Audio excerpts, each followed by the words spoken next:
Hello everyone, welcome to Advait education. तो अभी तक हम लोगों ने बहुत सारे चैप्टर्स भी कंप्लीट कर लिए। आप लोग को मैंने क्वेश्चंस भी करा दिया। जस्ट अभी आप लोगों ने देखा इलेक्ट्रोस्टैटिक में जो ज़्यादा इंपॉर्टेंट होता है वो आपका कैपेसिटेंस वाला पार्ट ज़्यादा इंपॉर्टेंट होता है, तो उसको मैंने काफ़ी अच्छे से आप लोगों को डील किया और आपको मज़ा भी आया होगा। आल्दो ये जो इलेक्ट्रोस्टैटिक जो पढ़ रहे हैं, ये जो मैग्नेटिज्म इलेक्ट्रोमैग्नेटिज्म जो पढ़ रहे हैं, ये थोड़ा सा कम इंपॉर्टेंट होता है rather than magnetic circuit, rather than electromagnetic induction, right. तो ये दो चैप्टर्स को थोड़ा सा कम करोगे फिर भी चल जाएगा, लेकिन इसके अलावा जो बाकी चैप्टर्स मैं आप लोग को कवर करके दिया हूँ, बाकी चैप्टर्स मैं आप लोग को जो पढ़ाया हूँ, उसको आपको बहुत ही अच्छे से प्रिपरेशन करना रहेगा, ठीक है।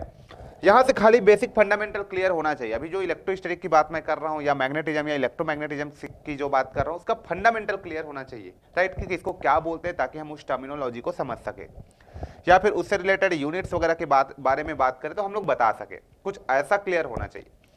तो यहाँ पे जो हमारे पास अगला चैप्टर है, उस चैप्टर का नाम है, यहाँ पे जो भी चैप्टर का नंबर है उसको आप लिखिए, ठीक है, जैसे हम लोग हर बार करते हैं।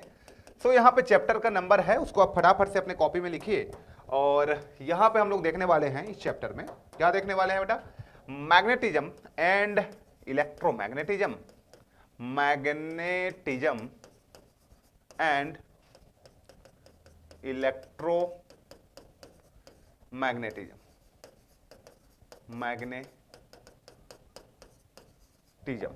मैग्नेटिज्म एंड इलेक्ट्रोमैग्नेटिज्म की बात करने वाले हैं।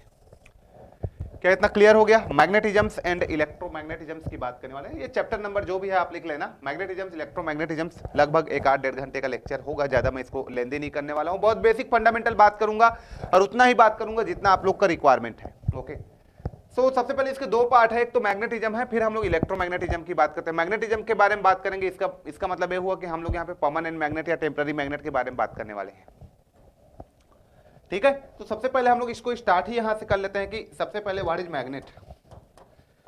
मैग्नेट क्या है? सबसे पहले पहला क्वेश्चन तो यही बनता है कि भैया मैग्नेट क्या है ना। जो other magnetic material like nickel, cobalt आदि को अपने तरफ अट्रैक्ट या रिपल करने का प्रॉपर्टी रखता हो, उसी को हम लोग मैग्नेट बोलते हैं। जो मैग्नेटिक मटेरियल को अट्रैक्ट करे या रिपल करे, है ना, विच अट्रैक्ट और ripple, which attract or repel of some other magnetic material, जो क्या करे, अट्रैक्ट करे या रिपल करे। कुछ मैग्नेटिक मटेरियल अन्य मैग्नेटिक मटेरियलों को जो अट्रैक्ट करने का या रिपल करने का जो प्रॉपर्टी रखता हो, that is your magnet. And the property of magnet is called the magnetism. Magnet की इसी प्रॉपर्टी को हम लोग क्या बोल देते हैं, मैग्नेटिज्म। मैग्नेट के इसी प्रॉपर्टी को हम लोग क्या बोल देते हैं, मैग्नेट के इसी प्रॉपर्टी को मैग्नेटिज्म बोल देते हैं। And the such property of magnet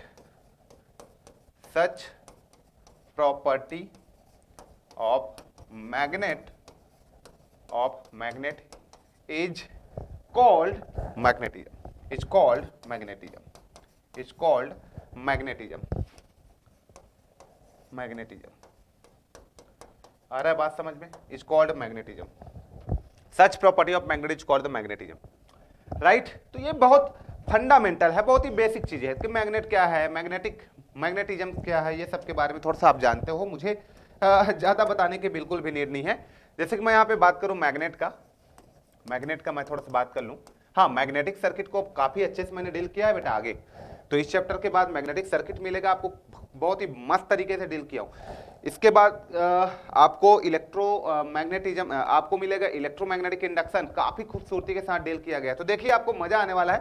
अभी आप इसको देखिए, यहाँ पे मैं बात करने वाला हूँ क्या के बारे में, यहाँ पे मैं बात करने वाला था जस्ट मैग्नेट के बारे में ना, मैग्नेट के बारे में कि मैग्नेट कितने टाइप का होता है।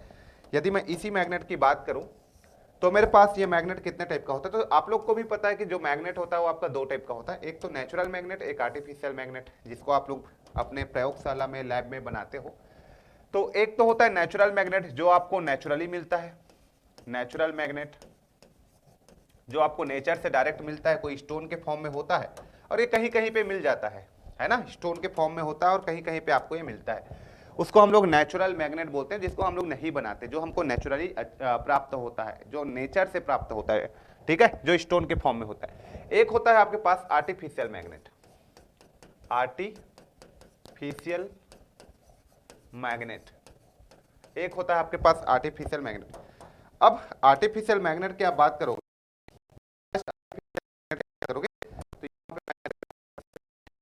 तो ये आर्टिफिशियल मैग्नेट। अब ये जो आर्टिफिशियल मैग्नेट है, ये जो आर्टिफिशियल मैग्नेट है, ये आर्टिफिशियल जो मैग्नेट है इस तरीके का, ठीक। यदि मैं बात करूं आर्टिफिशियल मैग्नेट का, तो ये दो तरीके का हो सकता है। एक तो परमानेंट हो सकता है, परमानेंट मैग्नेट, एक आपके पास परमानेंट मैग्नेट हो सकता है, परमानेंट मैग्नेट, और एक आपके पास हो सकता है टेम्पोररी मैग्नेट, टेम्पररी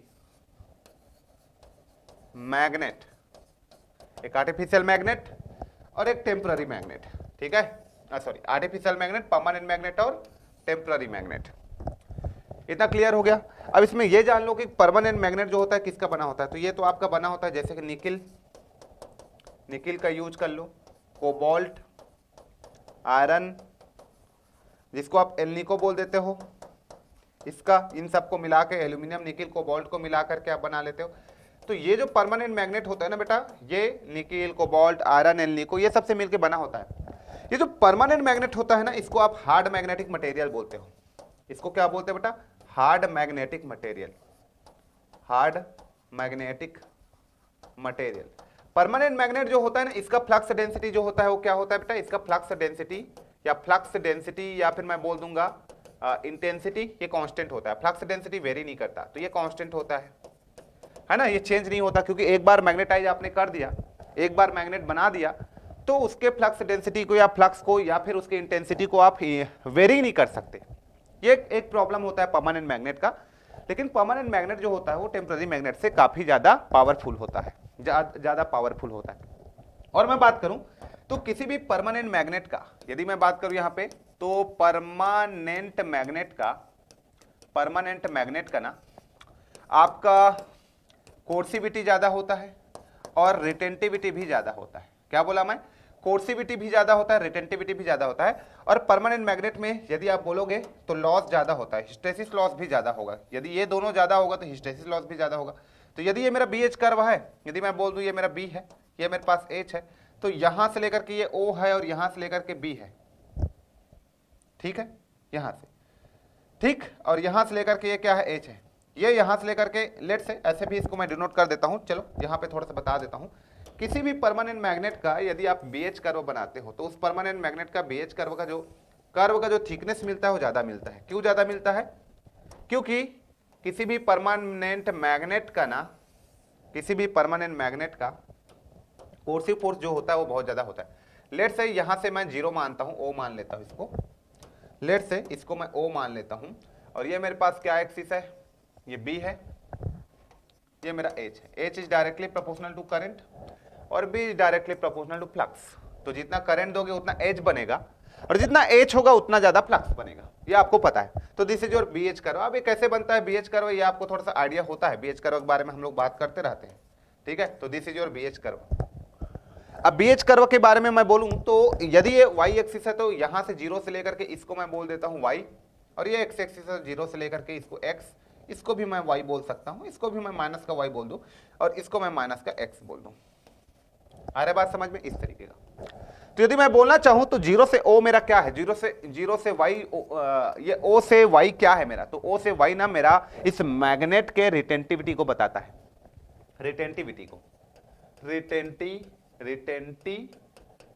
को बताता है। और जो मैग्नेट में जितना ज्यादा रिटेन करने का प्रॉपर्टी रखता हो वो उतना ही बेस्ट मैग्नेटिक मटेरियल होता है, उतना ही बेस्ट मैग्नेट होता है। जैसे परमानेंट मैग्नेट है जिसकी रिटेंटिविटी बहुत ज्यादा है, अवशिष्ट चुंबकत्व तो जिसको बोलते हो आप, रेसिडुअल मैग्नेटिज्म जिसको बोलते हो, वो आपका ज्यादा होता है। आ रहा है बात समझ में? तो ये रिटेंटिविटी को बताता है, रिटेंटिविटी। और ये जो होता है 0 से X, जैसे मैं बोलना चाहूं तो ये 0 से X मेरा क्या को बताता है? तो ये जो 0 से X मेरा जो होता है वो कोर्सिविटी को बताता है, कोर्सिविटी को मुझे बताता है। कोर्सिविटी का मतलब है कि कोई भी मैग्नेट में जो डोमेन है वो रिटेन है, एक डेफिनिट डायरेक्शन में रिटेन, उसी डायरेक्शन में वो फंसा हुआ है। तो उसको जीरो बनाने के लिए जो मुझे अपोजिट डायरेक्शन में जो करंट देना पड़ता है, डोमेन मतलब छोटे छोटे ग्रेन से मिलकर के डोमेन बनता है, तो वो डोमेन को मैंने एक्साइट किया। मान लो कोई मैग्नेटिक मटेरियल को मैंने अल्टरनेटिंग फ्लक्स के कांटेक्ट में रखा, तो कंटिन्यूअसली उसके अंदर में जो डोमेन है छोटे छोटे वो चेंज होते रहता है, अपने पोलैरिटी अपने ओरिएंटेशन को चेंज करते रहता है, राइट। तो यदि मेरा plus minus positive half cycle मैंने दिया, तो सारे मेरा मैग्नेटिक मटेरियल में जो डोमेन है छोटे छोटे जो ग्रेन है वो लेफ्ट से राइट की ओर मूव कर गए। लेकिन जब मैंने इसको फिर से रिवर्स बायस में रखा, माइनस प्लस दिया, तो अब सारे डोमेन वापस से आ जाना चाहिए, फिर से अपने पोजीशन में आ जाना चाहिए, क्योंकि करंट का डायरेक्शन चेंज हो तो डोमेन का मैग्नेटिक फील्ड का भी डायरेक्शन चेंज होना चाहिए।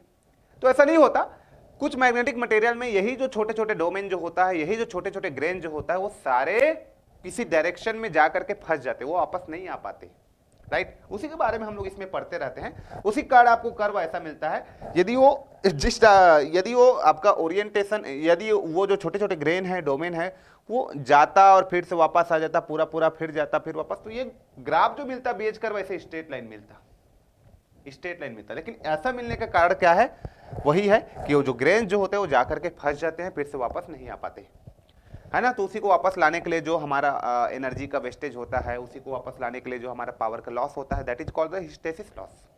उसी को हिस्टेरिसिस लॉस डिफाइन करते हो। तो ये सब चीज को हम लोग मशीन में या तो फिर आने वाले चैप्टर्स में और अच्छे से डील करते हैं चीजों को, ठीक है। तो अभी आप फिलहाल इतना जानो, आने वाले चैप्टर्स में और इसको बताया जाता है। तो अभी मैं बताना चाहता हूं कि परमानेंट मैग्नेट में ये जो विड्थ होता है, ये जो विड्थ होता है वो ज्यादा होता है, मतलब हिस्टेरिसिस लॉस जो है आपका ज्यादा होता है।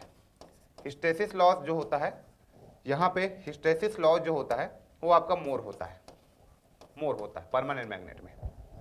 समझ में आ गया? परमानेंट मैग्नेट में किसका किसका बना होता है, निकिल कोबाल्ट आयरन एल्निको, ये सब का हो सकता है। एच ज्यादा होता है, कोर्सिव फोर्स ज्यादा होता है, रिटेंटिविटी ज्यादा होता है, ये भी आप बोल सकते हो, है ना। और परमानेंट मैग्नेट का फ्लक्स डेंसिटी कांस्टेंट होता है। हाँ, यहाँ पे मैं बात कर लूँ टेम्पररी मैग्नेट का, तो टेम्पररी मैग्नेट जो होता है वो किसका बना होता है, तो ये तो आपके पास किसका बना होता है, सॉफ्ट आयरन या तो फिर सॉफ्ट स्टील वगैरह का बना होगा। सॉफ्ट आयरन, सॉफ्ट स्टील, इसका क्यों बनाते हैं, क्योंकि ये परमानेंट नहीं होना चाहिए, मतलब इसका एच का वैल्यू कम होना चाहिए। एच मतलब इसका कोर्सिव फोर्स कम होना चाहिए, है ना, कोर्सिव फोर्स कम होना चाहिए, कोर्सिव फोर्स ना, एच मतलब कोर्सिव फोर्स, और इसका रिटेंटिविटी रेसिड्यूअल भी कम होना चाहिए। यदि आप टेम्पररी मैग्नेट आप बना रहे हो तो जिस टाइम पे आप मैग्नेटाइज करो उसी टाइम पे मैग्नेटाइज होना चाहिए, जिस टाइम पे डीमैग्नेटाइज करो उसी टाइम पे डीमैग्नेटाइज होना चाहिए। तो ऐसा कब पॉसिबल है, जब किसी भी मैग्नेट का बीएच कर्व जो होता है उसका विड्थ कम हो। कब पॉसिबल है, जब किसी भी मैग्नेट का या मैग्नेटिक मटेरियल का बीएच कर्व बहुत ही कम रहेगा, इसका जो थिकनेस बहुत ही कम रहेगा, तभी ऐसा पॉसिबल है, तभी ये टाइमली मैग्नेटाइज डीमैग्नेटाइज हो सकता है। तो ये कुछ इस तरीके का होना चाहिए, इसका विड्थ बहुत कम होना चाहिए, इसका हिस्टेरिसिस लॉस बहुत ही कम होना चाहिए, इसका यहां से लेकर के आप बोलते हो इसको B और ये बोलते हो H, तो ये जो होता है आपका Y और ये जो होता है आपके पास X। तो OY जो आपका रिटेंटिविटी है, रिटेंटिविटी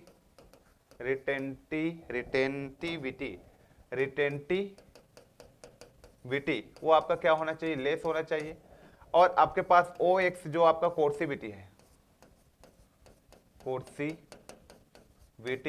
ये भी आपका क्या होना चाहिए, लेस होना चाहिए, ये भी आपका लेस होना चाहिए यदि आप टेम्पररी मैग्नेट की बात करें तो। और टेम्पररी मैग्नेट बनाते कैसे हैं, तो टेम्पररी मैग्नेट हम लोग यहाँ पे इसी मैग्नेटिज्म्स, इलेक्ट्रोमैग्नेटिज्म्स के कॉन्सेप्ट को यूज करते हैं। लेट से ये कोई मेरे पास बार है, तो इस बार में मैं क्या करूंगा, टेम्पररी मैग्नेट बनाने के लिए इस बार में मैं इस तरीके का कॉपर वायर यूज कर लूंगा, जो भी एल्यूमिनियम का भी यूज कर सकते हो, नो प्रॉब्लम। तो इस तरीके से आप एक वायर यूज कर लोगे जिसको आप वाइंडिंग बोल देते हो, कॉइल बोल देते हो जनरली, वाइंडिंग नहीं, वाइंडिंग तो कॉम्बिनेशन ऑफ कॉइल होता है। तो एक कॉइल यूज कर लेते हो इस तरीके से, और इस कॉइल को जैसे ही आप सप्लाई दोगे यहाँ से, जैसे ही आप सप्लाई दोगे इस तरीके के, है ना, तो इस कॉइल को जैसे ही आप सप्लाई दोगे इस तरीके का, तो करंट इसमें इस तरीके से फ्लो होने लगेगा, ठीक है। करंट इस तरीके से फ्लो होने लगेगा, तो यहाँ पे किसी भी कंडक्टर में आप करंट फ्लो कराते हो ना, इस तरीके से किसी भी कंडक्टर में करंट फ्लो कराते हो, तो वो उस करंट के कारण एक मैग्नेटिक फील्ड सेटअप हो जाता है। यदि किसी भी कंडक्टर में आप करंट फ्लो कराओगे तो उस कंडक्टर के सरफेस में उस करंट के कारण एक मैग्नेटिक फील्ड सेटअप हो जाता है, और जब इसमें मैग्नेटिक फील्ड सेटअप होगा तो ये एक मैग्नेट की तरह बिहेव करने लगेगा, और इसके कारण यहाँ पे एक मैग्नेटिक पोल आएंगे, ठीक है। तो इसी कॉन्सेप्ट्स को यूज करके हम लोग इसको टेम्पररी मैग्नेट की तरह भी यूज करते हैं टेम्पररी मैग्नेट। तो टेम्पररी मैग्नेट का मतलब जिसका मैग्नेटाइजेशन कुछ टाइम के लिए रहता है, जब तक आप सप्लाई दे रहे हो तब तक ये मैग्नेट की तरह बिहेव करेगा, और जैसे ही सप्लाई को आप वहां से रिमूव करते हो तो ये आपका मैग्नेट की तरह बिहेव नहीं करता। ये होता है टेम्पररी मैग्नेट, जिसको इलेक्ट्रोमैग्नेट बोलते हो आप, इलेक्ट्रोमैग्नेट जिसको बोलते हो आप लोग, ठीक है। तो ये होता है सिंपली टेम्पररी मैग्नेट। चलो अब मैग्नेट की बात ही कर रहे हो तो मैग्नेट में भी कुछ कुछ टर्मिनोलॉजी होता है। जैसे आप यहाँ पे मैग्नेट की बात कर रहे हो तो मैग्नेट में भी कुछ कुछ टर्मिनोलॉजी होता है। मैग्नेट की आप बात कर रहे हो तो मैग्नेट में भी कुछ कुछ टर्मिनोलॉजी होता है, जैसे कि ये तुम्हारा एन हो गया और ये तुम्हारा एस हो गया, ठीक है। ये एन और ये एस, ये एन और एस क्या है, इस मैग्नेट के पोल है, इस मैग्नेट का पोल। यहां से यहां तक के डिस्टेंस को आप 2l से डिनोट करते हो। एक्चुअली इसको O लिखते हो, यहां से लेकर के यहां तक को L लिख लेते हो, और यहां से लेकर के यहां तक को भी आप L लिख लेते हो। तो this is your 2l, okay, this is your 2l, ये दिस इज योर 2l। ये तक क्लियर हो गया? This is your 2l। अब जैसे कि पता है कि ये जो N और S क्या है, पोल है। ये N जो दिख रहा है इसको हम लोग बोल देते हैं नॉर्थ पोल, टर्मिनोलॉजी की मैं बात करूं तो इसको आप बोल देते हो नॉर्थ पोल, और एस मेरे पास जो दिख रहा है उसको मैं क्या बोलूंगा, इसको मैं बोल देता हूं यहाँ पे टर्मिनोलॉजी वाइज साउथ पोल। तो north pole and south pole के बारे में मैं अभी बातें कर रहा हूं, ये okay, north pole south pole. Magnet सबसे ज्यादा पावरफुल कहां पे होता है, तो उसके पोल पे होता है, और सबसे कम उसके सेंटर पे होता है। तो ये सारे छोटे छोटे क्वेश्चंस है जो आप लोग को कभी कभी पूछ लिया जाता है, तो ये देख लेना इसको। मैग्नेट जो होता है सबसे ज्यादा पावरफुल कहां पे होता है, उसके पोल पे, है ना, और सेंटर पे मैग्नेट का पावर क्या होता है, 0 होता है। तो ये पॉइंट्स को लिख लो। तो हर मैग्नेट का अपना 2 पोल होता है, चाहे मैग्नेट को आप कितनों भी छोटे छोटे टुकड़ों में तोड़ दो, छोटे छोटे पीसेस में ब्रेक कर दो, जितने भी आपका यहाँ पे मैग्नेट है उसके 2 पोल बनेगा ही। इसको हम लोग चुंबक का अड़ुक सिद्धांत बोलते हैं, ठीक है। ये सब चीज आप 12th में पढ़े हो। हाँ, और मैग्नेट को किसी रस्सी पे आप किसी भी धागे पे आप एकदम फ्रीली उसको सस्पेंशन या लटकाओगे तो हमेशा नॉर्थ एंड साउथ डायरेक्शन में जाकर के रुकेगा, है ना। तो इस तरीके से हम लोग डायरेक्शन को फाइंड आउट भी करते रहते हैं। तो मैग्नेट के बहुत सारे प्रॉपर्टी होते हैं। हाँ, अब मैं किसी भी मैग्नेट की बात कर रहा हूं तो यहां से एक मैग्नेटिक फील्ड भी निकलेगा, है ना। यदि मैं कोई मैग्नेट की बात कर रहा हूं तो यहां से आपका एक मैग्नेटिक फील्ड भी निकलेगा। मान लो ये कोई मैग्नेट है और मैं मान लेता हूं कि ये मेरे पास क्या है, ये नॉर्थ है और ये मेरे पास साउथ है, ठीक है।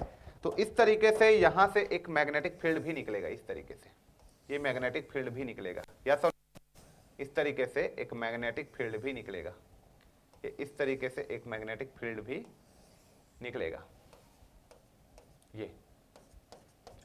और ये मैग्नेटिक फील्ड नॉर्थ से निकलेगा और साउथ पे जाएगा, और साउथ से नॉर्थ। तो आउटसाइड दी मैग्नेट या एयर में नॉर्थ से साउथ की ओर डायरेक्शन रहता है, और इनसाइड दी मैग्नेट साउथ से नॉर्थ की ओर रहता है। तो मैग्नेटिक फील्ड जो यहां से निकलता है, मैग्नेटिक फील्ड जो निकलता है यहां से, वो एक क्लोज्ड पाथ को फॉलो करता है। लेकिन जो इलेक्ट्रिक फील्ड हम लोगों ने लास्ट क्लास में पढ़ा था वो क्लोज्ड पाथ को फॉलो नहीं करता। ये मैग्नेटिक फील्ड नॉर्थ से निकलता है, साउथ में आता है ना, आउटसाइड दी मैग्नेट या एयर में मैं बोल सकता हूं, और ये साउथ से आकर के नॉर्थ में फिर से मिल जाता है। इसका मतलब मैग्नेटिक फील्ड हमेशा क्लोज्ड पाथ को फॉलो करता है, क्लोज्ड पाथ को फॉलो करता है, ठीक है। तो इसके भी बहुत सारे प्रॉपर्टी है ना। मैग्नेटिक फील्ड क्लोज्ड पाथ को फॉलो करता है, ठीक है। इसका जो डायरेक्शन होता है नॉर्थ से साउथ की ओर होता है, किधर, आउटसाइड दी मैग्नेट, और इनसाइड दी मैग्नेट साउथ से नॉर्थ की ओर होता है। तो ये सारे पॉइंट्स को आप अपने कॉपी में लिखते जाइए, ठीक है ना।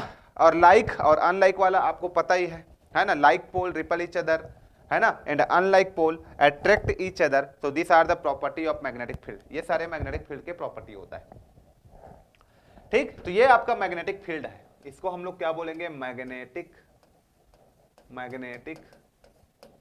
फील्ड, इसको हम लोग क्या बोलेंगे, मैग्नेटिक फील्ड बोलेंगे।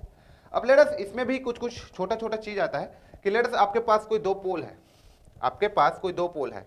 मान लो आपके पास कोई 2 मैग्नेट है, लेट से ये आपका एक मैग्नेट हो गया, इसको मैं एक मैग्नेट बोल देता हूं। ये आपके पास क्या हो गया, लेट अस कंसीडर कि ये आपके पास 2 मैग्नेट आपका रखा गया है कुछ इस तरीके से।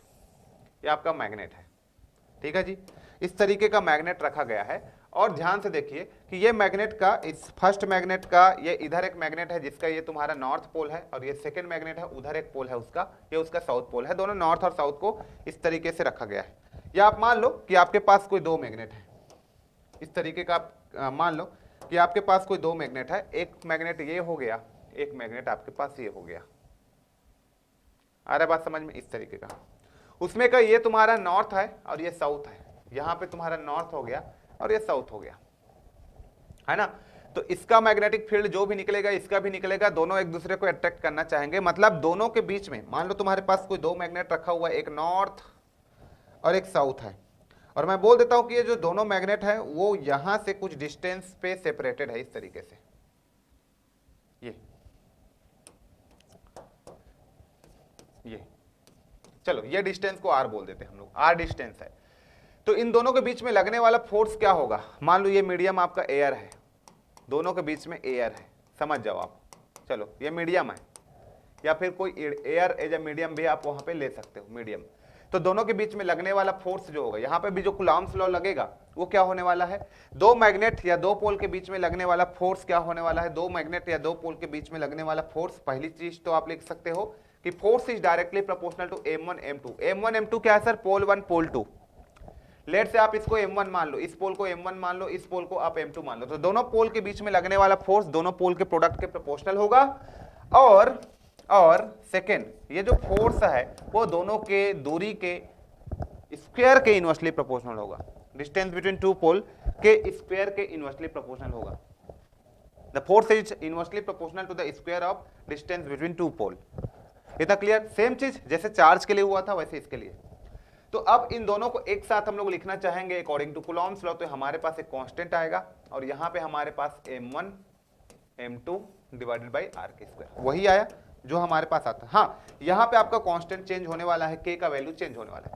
तो यहाँ पे k का वैल्यू क्या होने वाला है, यहाँ पे जो k का वैल्यू है, इसकी जो वैल्यू है वो होने वाला है 1/4 पाई, इस बार आने वाला है mu, where mu is called the permeability, where mu is called the permeability. उस बार एप्सिलॉन आया था which is called the permittivity, इस बार आ गया mu which is called the permeability,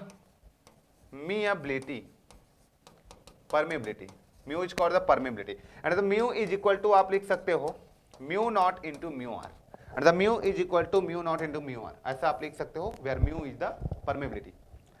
अब म्यू नॉट को आप एब्सोल्यूट परमिबिलिटी लिख लो और म्यू आर को रिलेटिव परमिबिलिटी लिख लो। तो यहां पे हम लोग लिख सकते हैं that is mu naught absolute permeability, जिसकी जो वैल्यू होता है 4 pi into 10 to the power minus का 7, जिसकी वैल्यू होता है 4 pi into 10 power minus 7। Sir unit क्या होता है इसका, तो इसका यूनिट होता है हेनरी पर मीटर, हेनरी पर मीटर। हाँ, म्यू आर का रिलेटिव परमिबिलिटी,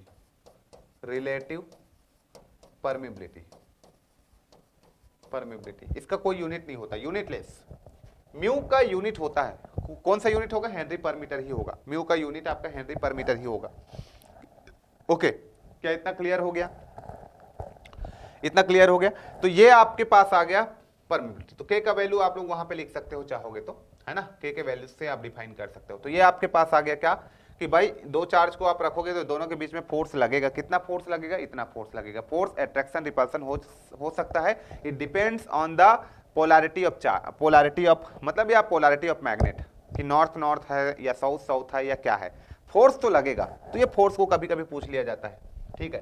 अब फोर्स लग रहा है ना, तो किसी भी मैग्नेट में कुछ कुछ टर्मिनोलॉजी आप डिफाइन कर रहे हो, जैसे कि आप अब यहाँ पे आपके पास क्या हो सकता है, एच डिफाइन करना चाहते हो। जैसे इलेक्ट्रिक वहां पे क्या था, जैसे कि आप यहाँ पे इलेक्ट्रोस्टैटिक में आपने एक फोर्स यहाँ पे डिफाइन किया था। तो फोर्स आपके पास क्या था बेटा, फोर्स आपके पास था एक के था यहाँ पे, और यहाँ पे आपने डिफाइन किया था Q1 Q2 divided by R के स्क्वायर, पहला पॉइंट। उसके बाद आपने यहाँ पे डिफाइन कर दिया था E आपके पास क्या आ गया था, फोर्स पर यूनिट चार्ज, मतलब किसी यूनिट चार्ज के कारण लगने वाला फोर्स को ही आप क्या बोलते हो, इलेक्ट्रिक फील्ड इंटेंसिटी बोला था। तो यहाँ पे आपने इसको डिफाइन कर लिया था K, है ना, और एक चार्ज वहां पे कट जाएगा तो एक चार्ज तुम्हारे पास आएगा डिवाइडेड बाई स्क्वायर, ये हो जाएगा। फिर आपने यहाँ पे क्या डिफाइन किया था, E के बाद आपने एक V बना लिया था, जिसको आपने पोटेंशियल बोला था। V को आपने क्या कैसे निकाला था, ये आपके पास E इंटू आपका D था या फिर R था जो भी, है ना। तो यहाँ से आपके पास E था और R का E के वैल्यू को यहाँ पे आपने रख दिया था मेरे भाई। तो E का वैल्यू क्या है बेटा, E के वैल्यू आपके पास KQ डिवाइडेड बाई R का स्क्वायर, और यहाँ पे एक R है तो R से R कट गया, तो तुम्हारे पास KQ डिवाइडेड बाई R आ गया था। तो इस तरीके से 3-4 पैरामीटर्स को आपने वहां पे डिफाइन किया था ना इलेक्ट्रोस्टैटिक में, इन चारों पैरामीटर्स को। तो लेट मी चेक, इसको भी हम लोग मैग्नेटिज्म में कैसे हम डिफाइन करेंगे, मैग्नेटिज्म में कैसे लिखेंगे वो मैं बता देता हूं। तो जैसे मैग्नेटिज्म की आप बात करोगे, रिलेट करो बेटा, एक दूसरे को रिलेट करना इज वेरी इंपॉर्टेंट। अलग अलग पढ़ोगे तो आप फिर दिक्कत हो जाएगा। तो मैग्नेटिज्म्स की आप बात कर रहे हो तो मैग्नेटिज्म्स में तो आपको ये फोर्स मिल ही गया है ना, और ये फोर्स आपको क्या मिला है बेटा, ये फोर्स आपको मिला है मैग्नेटिज्म्स में। फर्स्ट यदि मैं फोर्स की बात करूं तो मैग्नेटिज्म में क्या फोर्स मिला है सर, मैग्नेटिज्म में दो पोल के बीच में लगने वाला फोर्स आपका क्या था, एक कांस्टेंट ले लेते हैं, ठीक है, एक कांस्टेंट के ले लेते हैं, और यहाँ पे m1 m2 डिवाइडेड बाई दोनों के बीच के दूरी के स्क्वायर के इनवर्सली प्रोपोर्शनल, ये मिला था सर पहला। उसके बाद सर सेकेंड, अब E के जगह में यहां पे हम क्या निकाल सकते हैं, वहां पे इलेक्ट्रिक फील्ड इंटेंसिटी था, तो यहां पे हमारा क्या होता है, H होता है, H is the magnetic field intensity. अभी H को मैग्नेटिक सर्किट में दूसरे तरीके से पढ़ोगे, लेकिन मैग्नेटिज्म में H को आप कैसे किस फॉर्म में पढ़ोगे, अभी देखिए H is the magnetic field intensity, तो ये भी तो F डिवाइडेड बाई M होगा ना सर, ये भी तो F डिवाइडेड बाई M। अब F का वैल्यू हमारे पास क्या है, K M1 M2 divided by R का स्क्वायर डिवाइडेड बाई M कर दो। तो चलो ये M1 M2 को M के ही बराबर आप लिख लेते हो लेट से, तो ये आपके पास आ जाएगा K into M divided by R का स्क्वायर। कांस्टेंट वांस्टेंट रखोगे तो चीजें आपको दिखेगा, हर चीज दिखेगा, ठीक है। उसके बाद सर यहाँ पे आपके पास थर्ड, अब क्या आ गया था सर, V आ गया था, V आ गया था ना, वैसे ही हमारे पास यहाँ पे क्या आएगा, वहां पे V पोटेंशियल था, आपके पास क्या था वहां पे, V आपका पोटेंशियल था। यहां पे आप क्या लिखोगे, पोटेंशियल को क्या से डिनोट करते हो, मैग्नेटिक पोटेंशियल को आप क्या से डिनोट करते हो, मैग्नेटिक पोटेंशियल को जस्ट मैं यहाँ पे इसका नोटेशन देख लेता हूँ एक बार, मैग्नेटिक पोटेंशियल को हम लोग क्या से डिनोट करते हैं, है ना, उस हिसाब से मैं आपको बता देता हूँ। तो मैग्नेटिक पोटेंशियल का नोटेशन क्या है, जस्ट मैं नोटेशन देख लेता हूँ एक बार, मैग्नेटिक पोटेंशियल का नोटेशन, ठीक है। मैग्नेटिक फील्ड स्ट्रेंथ मैंने H को बता दिया कैसे होता है। हाँ, मैग्नेटिक पोटेंशियल कैपिटल M से डिनोट करते हो, ये कैपिटल M से, कैपिटल M से, तो ये आपके पास होता है magnetic potential, potential. Sir H क्या है, मैग्नेटिक फील्ड स्ट्रेंथ, ये H क्या है sir, H is the magnetic field का स्ट्रेंथ कितना है वो बताता है, मैग्नेटिक फील्ड का स्ट्रेंथ कितना है ये बताता है, ठीक। F तो फोर्स है आपको पता है, तो सर ये M को आप कैसे निकालते हो, ये M को जैसे आपने यहां पे निकाला था E इंटू आर, वैसे यहां पे भी ये हो जाएगा H इंटू आर। H कितना है सर आपके पास, सर H मेरे पास है, H मेरे पास है इतना, ये K M divided by R के स्क्वायर, और ये तुम्हारा R, तो R से R कट गया, तो ये मुझे मिल जाएगा K M divided by R, ठीक। K का वैल्यू आप रखोगे तो 1/4 पाई एप्सिलॉन नॉट, एयर की अभी हम लोग बात कर रहे हैं, और ये मेरे पास हो जाएगा, इसको M लिख देता हूं, डिवाइडेड बाई R हो जाएगा, तो m/4 pi epsilon not R आपका यहाँ पे आंसर आ जाएगा, ठीक है। Magnetic field, magnetic potential joule per weber, scalar quantity है, इसको लिख लो joule per weber, scalar quantity, scalar quantity, ये सब लिखो बेटा आप। ये भी स्केलर है, वोल्टेज है ना, आपको पता है, तभी तो वोल्टेज जुड़ जाता है डायरेक्ट।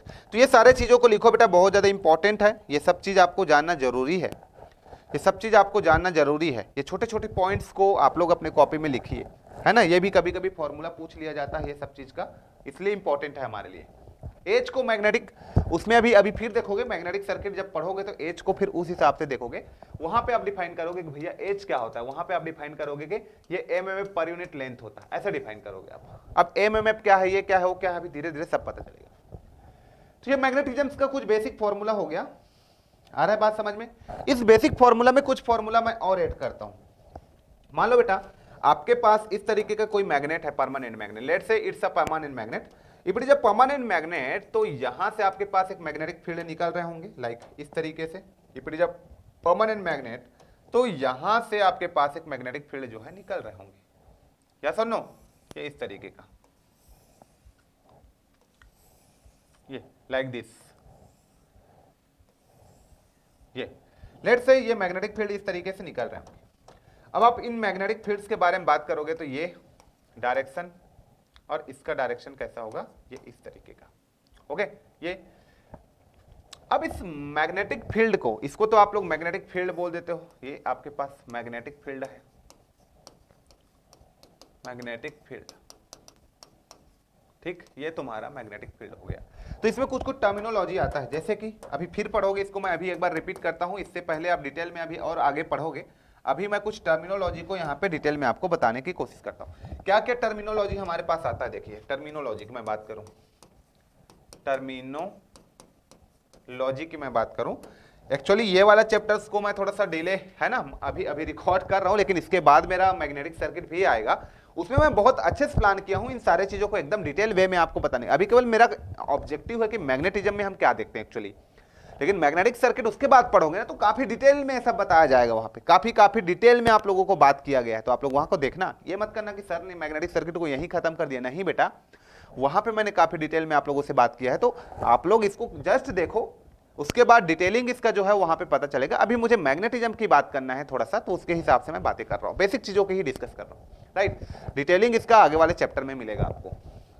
तो टर्मिनोलॉजी की बात करोगे तो भाई यहां पे सबसे पहला आपका आता है फ्लक्स, किसको बोलते हैं, फ्लक्स क्या, ये फाई से इसको डिनोट करते हैं। अब फ्लक्स एक ऐसा क्वांटिटी है जो बताता है कि भाई कोई मैग्नेट से कितना मैग्नेटिक फील्ड निकल रहा है ना, किसी भी मैग्नेट से कितना मैग्नेटिक फील्ड निकल रहा है। तो यदि मैं फ्लक्स क्या है आपको बताना चाहूं, फ्लक्स का डेफिनेशन वाइज मैं बात करना चाहूं, तो the amount of magnetic field produced by magnet is called the flux. क्या बोला मैं, अमाउंट ऑफ, यहां पे लिख देता हूं, चलो अमाउंट ऑफ, यहां पे लिख दूं क्या, चलो लिख देता हूं, amount of magnetic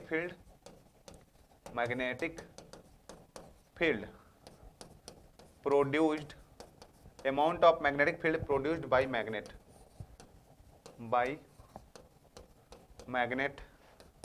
is called flux, उसी को हम लोग फ्लक्स बोलते हैं।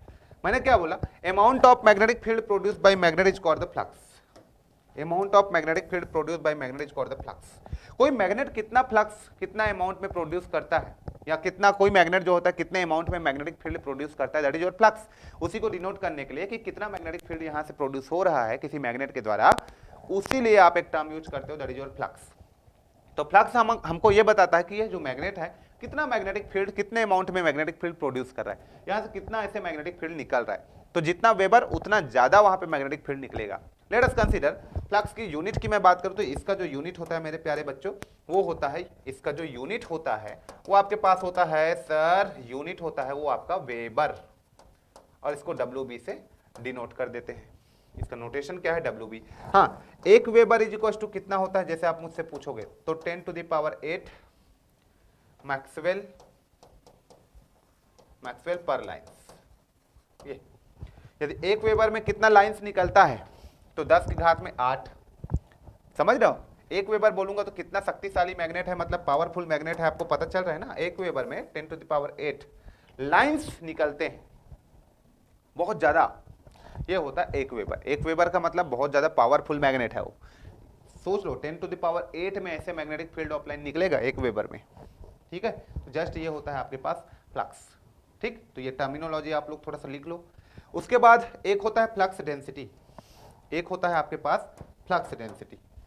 सेकेंड टर्मिनोलॉजी आपको बोल दिया जाता है फ्लक्स डेंसिटी। फ्लक्स डेंसिटी ये आपको पूछ लिया जाता है, फ्लक्स डेंसिटी को B से डिनोट करते हैं। ऑल्दो फिर से मैं बोल रहा हूं बेटा, बार बार मैं बोल रहा हूं कि इसका डिटेलिंग भाई आपको मिलेगा अगले चैप्टर में, तो काइंडली आप सभी लोग उसको देखना मस्त तरीके से, ठीक है। चलो, फ्लक्स डेंसिटी क्या होता है, फ्लक्स डेंसिटी जो होता है B, ये आपका होता है फ्लक्स पर यूनिट एरिया, मतलब ये हमको ये बताता है कि किसी पर्टिकुलर एरिया से कितना फ्लक्स जो है पास कर रहा है, बस ये बताता है फ्लक्स डेंसिटी। फॉर एग्जांपल ये कोई आपका एक प्लेन है या फिर कोई एक प्लेट है इस तरीके से, ये जिसका एरिया कितना है, जिसका एरिया जो है A है, ठीक। अब ये बताएगा कि यहां से कितना मैग्नेटिक फील्ड जो है पास कर रहा है। मान लो ये मैग्नेटिक फील्ड है इस तरीके का, ठीक है, ये इस तरीके से मैग्नेटिक फील्ड, ये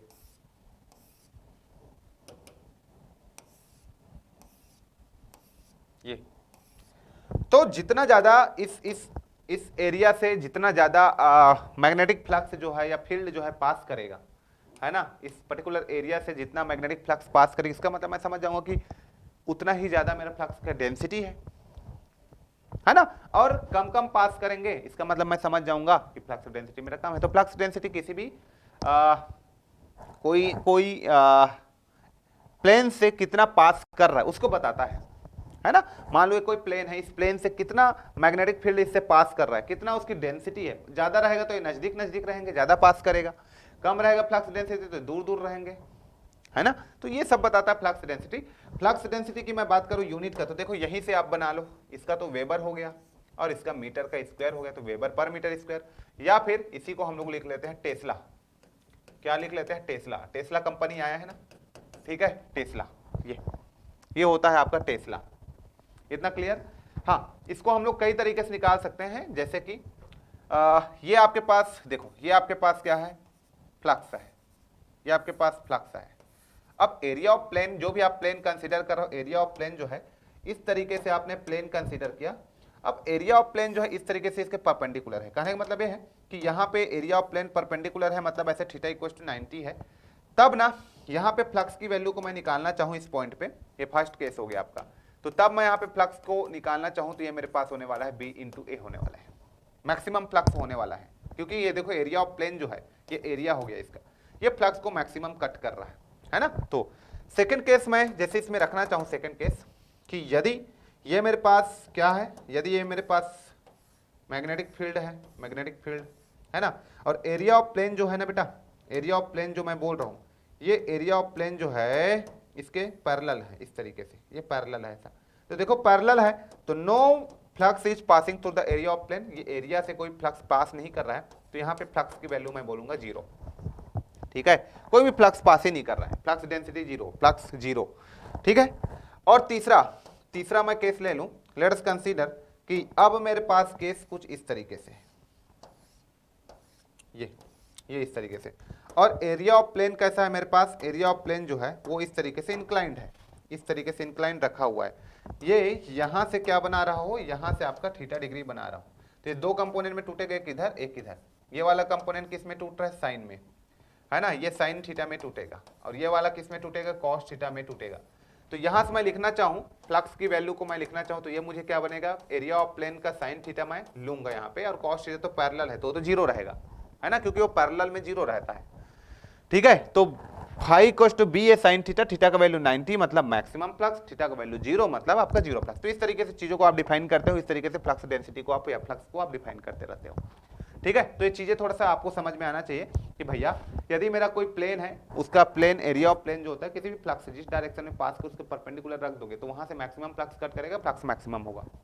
इसमें फ्लक्स 0 होगा यदि आप पैरेलल रख दोगे तो, और ऐसे इंक्लाइन रखोगे थीटा डिग्री से तो ये कंपोनेंट मैक्सिमम फ्लक्स को दिखाएगा और ये 0 फ्लक्स को दिखाएगा। इसलिए हम लोग वहां पे क्या को ले लेते हैं generally? Sine theta, B A sine theta को ले लेते हैं।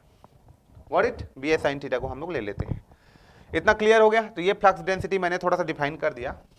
ठीक है, फ्लक्स डेंसिटी। अब यहाँ पे तीसरा टर्म आता है फ्लक्स डेंसिटी के बाद, एक आता है एच इंटेंसिटी, इसको बोल देते हैं मैग्नेटिक फील्ड स्ट्रेंथ। ये किसी भी मैग्नेटिक फील्ड के स्ट्रेंथ को बताता है कि वो कितना ताकतवर है, ये किसी भी मैग्नेटिक फील्ड के स्ट्रेंथ को बताता है कि वो कितना ताकतवर है। ठीक है, अभी या फिर मैग्नेटिक फील्ड इंटेंसिटी भी बोल देते हैं इसी को, मैग्नेटिक फील्ड इंटेंसिटी भी बोल देते हैं उसी को। ठीक है, मैग्नेटिक फील्ड इंटेंसिटी। और एच का डेफिनेशन क्या होता है? तो ये एच का जो डेफिनेशन होता है वो तुम्हारे पास एमएमएफ पर यूनिट लेंथ होता है, एमएमएफ पर यूनिट लेंथ। इसका मतलब क्या समझ में आया सर? एमएमएफ क्या हुआ सर? एमएमएफ क्या हुआ? एमएमएफ होता है आपके पास, मान लो कोई कॉइल है और करंट उसमें आपने दिया, मान लो तो तुम्हारे पास एक कोई कॉइल है, ठीक है, ये कॉइल है, लेट से एन क्या है? तो एन इसका नंबर ऑफ टर्न्स है सर, इस कॉइल का N is the number of turns है सर। इसमें आपने करंट दिया आई ना, तो ये क्या बना है? एक एमएम बना है, मैग्नेटोमोटिव फोर्स बना है। जैसे आपके पास ईएमएफ होता है ना, इलेक्ट्रोमोटिव फोर्स, जो कि किसी इलेक्ट्रॉन्स को या जो किसी चार्ज को किसी कंडक्टर में मूव कराता है ना, वैसे यहाँ पे एमएमएफ बनता है। अब मान लो इस कॉइल को मैंने क्या किया, यहाँ पे सप्लाई दे दिया, तो यहाँ पे एक एमएमएफ बना। क्या बन गया? एमएमएफ। उस एमएमएफ को कभी कभी एस से हम लोग डिनोट कर देते हैं, है ना, मैं तो एस से ही डिनोट करता हूं, और ये मेरा एन इंटू आई होता है। एमएमएफ बन जाता है जब किसी कॉइल में, तो इसी एमएमएफ के कारण एक फ्लक्स बनता है। ठीक है, उसके बाद ये सारा चीज हम लोग डिफाइन करते रहते हैं, ये फ्लक्स बनता है। तो एमएमएफ इज इक्वल टू क्या होता है? फ्लक्स इज इक्वल टू क्या होता है? MF by reluctance, S is the reluctance. ठीक है, एमएमएफ को एस से हम लोग डिनोट नहीं करते, रिलक्टेंस को करते हैं। तो यहां से जस्ट मैं अपना नोटेशन का थोड़ा सा मैं ध्यान रखता हूं, ये एमएमएफ को कभी कभी आप देखोगे एफ से डिनोट कर दिया जाता है। ठीक है, ये तो क्या हुआ, जब किसी कॉइल को आपने करंट दिया, नंबर ऑफ टर्न्स है, एमएमएफ बना, सबसे पहले एमएमएफ के कारण फ्लक्स बना, और इसी फ्लक्स के कारण जो होता है वो आपका फ्लक्स लिंकेज होने लगता है, वो आपका n/5 होता है, और जब फ्लक्स लिंकेज होता है तो कॉइल में एक ईएमएफ प्रोड्यूस होता है।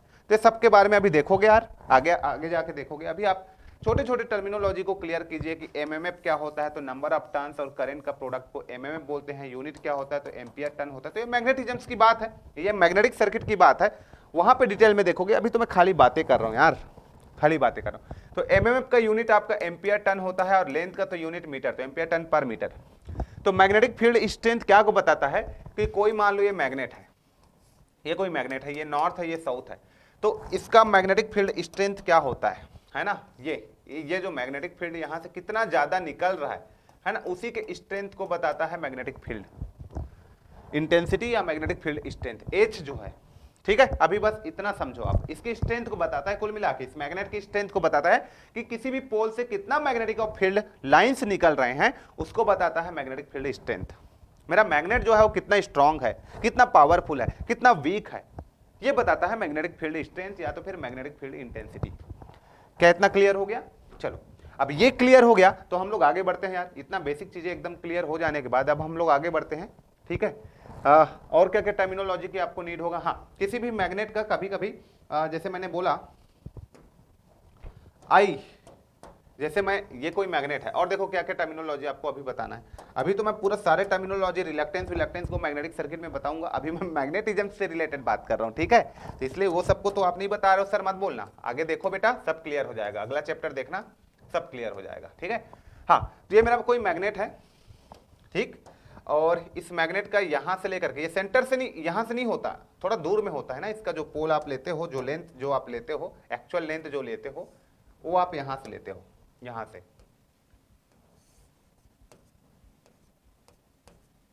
ठीक, ये भी एल, ये भी एल, ये तुम्हारे पास एक ओ होता है, सेंटर पॉइंट, इस मैग्नेट का सेंटर को ओ लेते हो, यहां से एल, यहां से एल, ऐसा लेते हो आप, है ना, सेंटर से।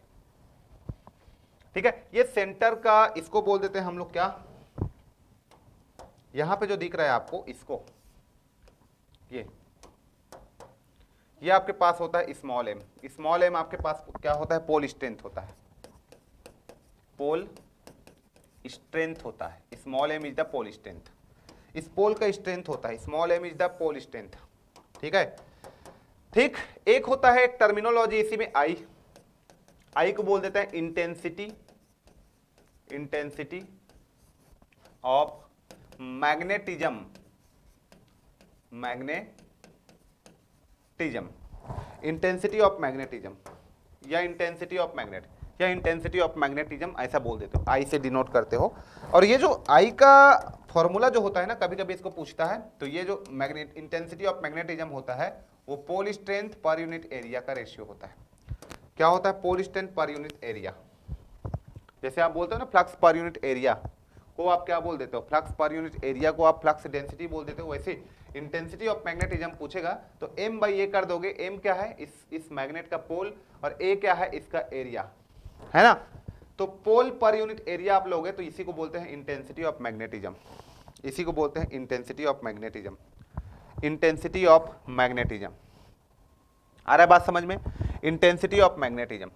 हाँ, इसी में आपके पास कैपिटल M होता है, जैसे मैंने बताया था कि कैपिटल M क्या होता है ना, ठीक, कैपिटल M, एक इसी में आपके पास होता है कैपिटल M, कैपिटल M होता है। इसी में आपके पास एक होता है terms capital M, capital M को मैग्नेटिक पोटेंशियल हम लोगों ने बोला था, ठीक है। कैपिटल M आपके पास होता है, ठीक, अभी मैं बातें कर रहा हूँ कैपिटल M। वो कैपिटल M जो आपके पास होता है उसको मैग्नेटिक मोमेंट बोल देते हो, मैग्नेटिक मोमेंट, ठीक। ये अब देखो यहाँ पे जो I है आपके पास, ये M है इंटू यहाँ पे स्मॉल l का मैंने मल्टीप्लाई कर दिया, और A है इसमें भी l का मैंने मल्टीप्लाई कर दिया, तो M इंटू l आपका हो जाता है कैपिटल M, और A इंटू l आपका हो जाएगा V, तो V इज द वॉल्यूम, ठीक है। तो मैग्नेटिक मोमेंट I को आप ऐसे भी डिनोट कर सकते हो, magnetic moment, magnetic moment by volume, magnetic moment by volume. Magnetic moment by volume से आप रिप्रेजेंट कर सकते हो आई को। तो आई क्या हुआ, इंटेंसिटी ऑफ मैग्नेटिज्म, राइट। अब इंटेंसिटी ऑफ मैग्नेटिज्म को आपने पहला फॉर्मूला क्या से डिफाइन किया, फर्स्ट फॉर्मूला आपने डिफाइन किया कि भाई ये जो रेशियो होता है वो स्मॉल एम और ए का रेशियो होता है, मतलब पोल स्ट्रेंथ और एरिया का रेशियो होता है, ठीक है। ये पहला आपका नोटेशन हो गया।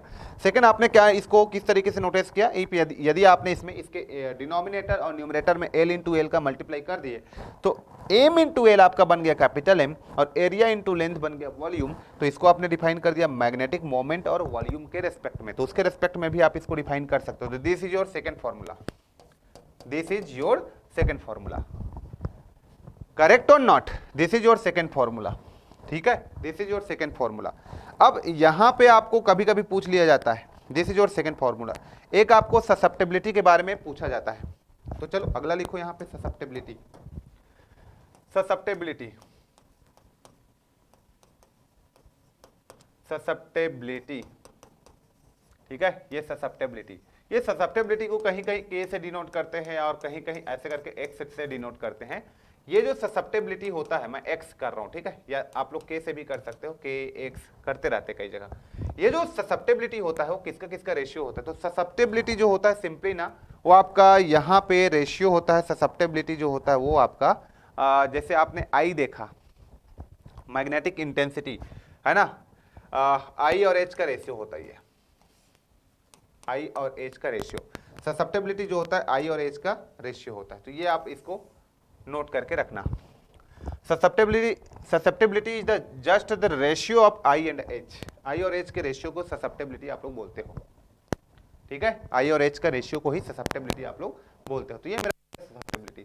अब एक्चुअली क्या है कि इसमें एक रिलेशनशिप पूछ लिया जाता है, ठीक है, relation between B H I, ये सब में रिलेशन पूछ लिया जाता है ना। तो ये सारा चीजें आपको पता होना चाहिए, ये सब चीज हम लोगों ने देखा, ये चीज हम लोगों ने देखा। इसके अलावा आप लोग को कुछ और चीजें मैं अभी बताता हूं, इसमें मैग्नेटिज्म में कुछ और चीजें मैं बताता हूं, उसको मैं और अभी क्लियर बताता हूं। जैसे कि आपने देखा होगा कि एक होता है आपका एयर में और एक मैं ले लेता हूं मीडियम में,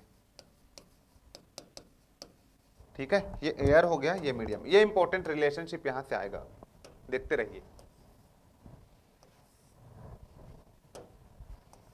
ये चलो, यदि मैं एयर की बात करूं तो B is directly proportional to H होता है ना। तो यदि मैं एयर की बात कर रहा हूं तो यहां पे मेरे पास क्या हो जाएगा, प्रोपोर्शनैलिटी कांस्टेंट एक म्यू आएगा और ये मेरे पास H आएगा। तो एयर की मैं बात कर रहा हूं यहां पे, तो ये मेरे पास म्यू नॉट हो जाएगा, म्यू आर का वैल्यू 1 हो जाएगा। एक रिलेशन तो ये आ गया। सर म्यू क्या है, mu is the permeability, permeability of the material, जिस मटेरियल के जितना ज्यादा परमिबिलिटी वो मैग्नेटिक फील्ड को उतना ज्यादा परमिट करेगा, ठीक है, समझ जाओ बात को, ठीक। मीडियम की बात करोगे तो यहां पे आपके पास क्या हो जाएगा, मीडियम की मान लो B M is directly proportional to H लिखते हो, तो आप मीडियम की बात करो तो यहाँ पे आपके पास म्यू आएगा और ये एच आएगा। तो यहाँ पे B M is equal to mu को क्या लिख सकते हैं अपन, mu naught into mu R into H लिख सकते हैं, ठीक, ये इस तरीके का आएगा। तो mu naught is the absolute और mu are is the relative permeability of the material, ठीक है। परमिबिलिटी का क्या इंपॉर्टेंस रोल है इसको समझिए एक बार। लेट अस कंसीडर कि यहां पे आपका एयर है, ठीक है, यहां पे आप लोगों ने क्या यूज किया है बेटा, एयर यूज किया है, लाइक इस तरीके से, इस तरीके का आपने एयर यूज किया है। एयर आप लोगों ने यूज किया और मैं बोल देता हूं कि चलो ये परमानेंट मैग्नेट है, ये नॉर्थ है और ये तुम्हारे पास साउथ है, और आप लोगों ने एयर यूज किया, तो ये कुछ इस तरीके से मैग्नेटिक फील्ड जो है इस तरीके से जाएगा, ये देखो नॉर्थ से साउथ की ओर, ये इस तरीके से आ रहा है, बात समझ में। बट आपने कोई मीडियम यूज कर लिया जिसकी परमिबिलिटी काफी ज्यादा हाई है, आपने कोई मीडियम यूज कर लिया और जिसकी परमिबिलिटी काफी ज्यादा हाई है, तो वो कैसे जाएगा, देखिए ये मान लो यहां पे मैं एक इस तरीके का यूज कर लिया एक मटेरियल, अब इस मटेरियल की परमिबिलिटी काफी ज्यादा हाई है एंड मैं इसको बोल देता हूं नॉर्थ और ये मेरे पास ये साउथ है, तो कुल मिला के जो मेरा मैग्नेटिक फील्ड है वो यहां से ऐसे जाने वाला है,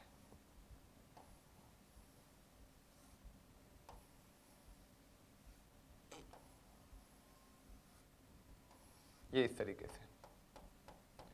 कहने का मतलब ये है कि जब यहां पे कोई मटेरियल आप यूज करते हो जिसकी परमिबिलिटी म्यू आर है, यहाँ पे म्यू आर है, mu are is much much greater than 1 है कोई मटेरियल का, है ना। तो ये क्या करेगा, सारे मैग्नेटिक फील्ड को अपने में से पास करा देगा, ease of flow of flux, है ना, ये अपने में परमिट करा देगा। तो इसका मतलब ये होता है कि जब हम लोग कोई एयर के कंपैरिजन में कोई ऐसा मटेरियल यूज करते हैं जिसकी परमिबिलिटी काफी ज्यादा हाई है, तो इससे ये होता है कि वो मैग्नेटिक फील्ड को अपने में क्या करा देता है, पास करा देता है। इसलिए हम लोग बोलते हैं कि भाई किसी मटेरियल की, एक ऐसा मैग्नेटिक मटेरियल बना रहे हो तो एक ऐसा मटेरियल आप सेट करो, एक ऐसा मटेरियल आप चूज करो जिसकी परमिबिलिटी जो होता है वो काफी ज्यादा हाई हो, ऐसा आप मटेरियल आपको लेना रहता है। आ रहा बात समझ में। तो ये मैंने बता दिया, यहाँ पे म्यू आर का वैल्यू कितना है, तो सर यहाँ पे म्यू आर का वैल्यू 1 है, एयर है, एयर को एज अ मीडियम आपने यूज किया, इसलिए ये सब हवा में जा रहे हैं, कोई इसको खींचने वाला ऐसा, क्योंकि एयर आप एक प्रकार से क्या है भाई, एयर आप लेते हो तो एयर आपका एक प्रकार से किस में आता है, डाया में आता है कि पैरा में आता है ना। तो वो फेरोमैग्नेटिक मटेरियल नहीं है, या तो डाया या पैरा, किस में आता है, एयर, एयर आपका किस में आता है, डाया में आता है, क्या डाया में आता है ना। तो रिपल कर देता है स्लाइटली, अपने में पास नहीं करा पाता, है ना, बैड मैग्नेटिक मटेरियल है एयर। तो ये चीज होता है, ये परमिबिलिटी वगैरह के बारे में भी आप लोगों ने देख लिया। अब ये परमिबिलिटी के बारे में आपने देख लिया, इसके साथ रिलेशन आपने देख लिया, तो यहाँ पे आप इसी चीज का रिलेशन मान लो बनाना चाहते हो, लेट अस इसी चीज का आप रिलेशन बनाना चाहते हो, तो एक रिलेशन है जो मैं आप लोगों को बता देता हूँ, ठीक है, एक रिलेशन है जो आप लोग को बता देता हूँ मैं, ओके। चलो, तो यहां से हम लोग लिखना चाहें,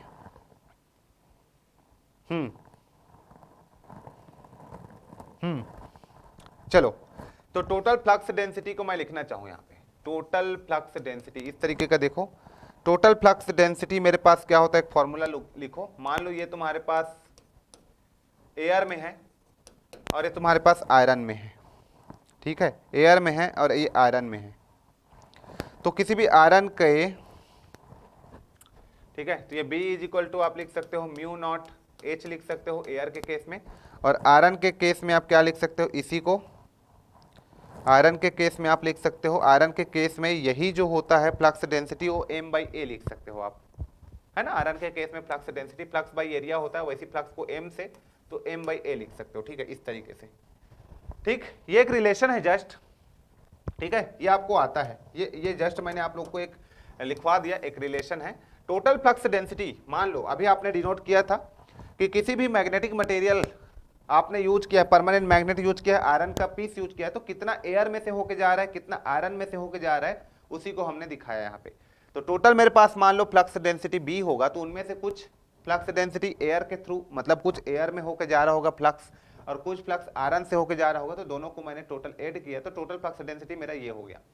यहाँ पे B नॉट का रिलेशन मैंने लिख दिया म्यू नॉट H, और BI का रिलेशन को डायरेक्ट मैंने m/a लिख दिया, जो आयरन के पीस से होके जा रहा है उसका, ठीक है, ये एक साथ मैंने लिख दिया। अब मैं आपको यहाँ पे रिलेशन आपको बताना चाहूँ BHK में, ये इंपॉर्टेंट है, थोड़ा सा देख लेना, relation between BHI and K। अब ये सब क्या क्या है सर, ये सब क्या क्या है सर, ये सब जो आपके पास है, B क्या है, flux density, H intensity, I आपका मैग्नेटाइजेशन, है ना, और K आपके पास क्या है, ससेप्टिबिलिटी। ये सब में क्या रिलेशन होता है, ये सब में क्या रिलेशन होता है, ओके, ये सब में क्या रिलेशन होता है। हाँ, तो यहां से देखिए, ये हम लोग लिख सकते हैं B, ये B हो गया, ये मेरे पास म्यू नॉट H हो गया, और m/i A को हम लोग क्या लिख सकते हैं, m/a को I लिख सकते हैं, ठीक है, क्योंकि हम लोग जानते हैं I is equal to m/a होता है, ठीक। तो ये मेरे पास B को लिख सकता हूं मैं, B is equal to mu naught mu r H, correct, और ये मेरे पास हो जाएगा म्यू नॉट H प्लस मेरे पास हो जाएगा I, ठीक। तो यहां से मैं म्यू नॉट H का डिवाइड करना चाहूं तो यहां भी म्यू नॉट H कर गया 1 प्लस, और ये मेरे पास हो जाएगा I upon mu not H हो गया, ठीक है, म्यू नॉट H हो गया, ठीक। अब मुझे बताओ कि यहां पे एक रेशियो आपने पढ़ा है ससेप्टिबिलिटी, ससेप्टिबिलिटी का फॉर्मूला क्या होता है, जल्दी बताइए। ससेप्टिबिलिटी का जो फॉर्मूला होता है वो I/H होता है, K, ससेप्टिबिलिटी का फॉर्मूला क्या होता है, I/H। तो यहां से मैं लिख देता हूं mu are is equal to 1 plus I by H is the susceptibility, K लिख देता हूं, K upon mu naught, K upon mu naught. तो मुझे क्या रिलेशन मिला इन सब में, मुझे क्या रिलेशन मिला इन सब में, देखो क्या क्या रिलेशन मिला कि रिलेटिव परमिबिलिटी जो होता है, रिलेटिव परमिबिलिटी जो होता है, रिलेटिव परमिबिलिटी जो होता है वो मच ग्रेटर होता है 1 से, ग्रेटर होता है 1 से, या ससेप्टेबिलिटी से, है ना। देखो यहाँ पे ससेप्टेबिलिटी से ग्रेटर होता है, मैं बोल देता हूं कि रिलेटिव परमिबिलिटी जो होता है वो आपका ग्रेटर होता है ससेप्टेबिलिटी से, ससेप्टेबिलिटी से ग्रेटर होता है, के से ग्रेटर होता है ससेप्टेबिलिटी, ये मैग्नेटिक ससेप्टेबिलिटी से ग्रेटर होता है, ऐसे आप मान के चल लो, ठीक है। तो ये रिलेशन होता है कि रिलेटिव परमिबिलिटी का ससेप्टेबिलिटी के साथ क्या रिलेशन होता है, तो ये रिलेशन होता है। क्या रिलेशन होता है, कभी कभी बुक में आपको ये देखने को मिल जाता है कि म्यू आर जो होता है 1 प्लस ससेप्टेबिलिटी ऐसे करके मैग्नेटिक ससेप्टेबिलिटी डिवाइडेड बाय आपके पास म्यू नॉट, ये रिलेशन आपका होता है, ये रिलेशन आपका होता है। तो इसको आप लोग नोट डाउन कर लो, ये रिलेशन के बारे में कभी कभी दे देता है, ससेप्टेबिलिटी के बारे में बातें कर लेता है ये सब। तो ये इंपॉर्टेंट था आप सभी लोगों के लिए कि ये सब के बारे में जानना। अब ससेप्टेबिलिटी दे दिया है ना, तो रिलेटिव परमिबिलिटी पूछ लेगा, कभी कभी रिलेटिव परमिबिलिटी देके ससेप्टेबिलिटी को कैलकुलेट करने के लिए दे देगा, क्योंकि म्यू नॉट तो आपको पता ही रहता है ना। तो इस तरीके से इसका न्यूमेरिकल बनते हैं। तो आप लोग एक आध न्यूमेरिकल सॉल्व कर लेना इससे रिलेटेड, जस्ट मैं यहाँ पे लिख देता हूँ न्यूमेरिकल, न्यूमेरिकल आपको बनाना है इससे रिलेटेड, इससे रिलेटेड न्यूमेरिकल आप लोगों को बनाना है। तो ये हो गया सिंपल मैग्नेटिज्म्स के बारे में। अभी इलेक्ट्रोमैग्नेटिज्म्स के बारे में बातें करूंगा, है ना। अभी मैग्नेटिज्म्स के बारे में मैंने बात कर लिया, है ना, मैग्नेटिज्म्स के बारे में मैंने बात कर लिया। हाँ, इसी में मैं कुछ मैग्नेटिक मटेरियल ऐड करना चाहूँ। चलो अब मेरा ये जो सेकंड है मैग्नेटिक मटेरियल के बारे में थोड़ा सा आइडिया दे देता हूं आपको, ठीक है। अब मैग्नेटिक मटेरियल बाकी आप जानते हो, सॉफ्ट मैग्नेटिक मटेरियल क्या होता है, हार्ड मैग्नेटिक मटेरियल क्या होता है, ठीक है। उसके बारे में मैंने थोड़ा सा इंट्रोडक्शन में दे दिया आपको, सॉफ्ट और हार्ड मैग्नेटिक मटेरियल।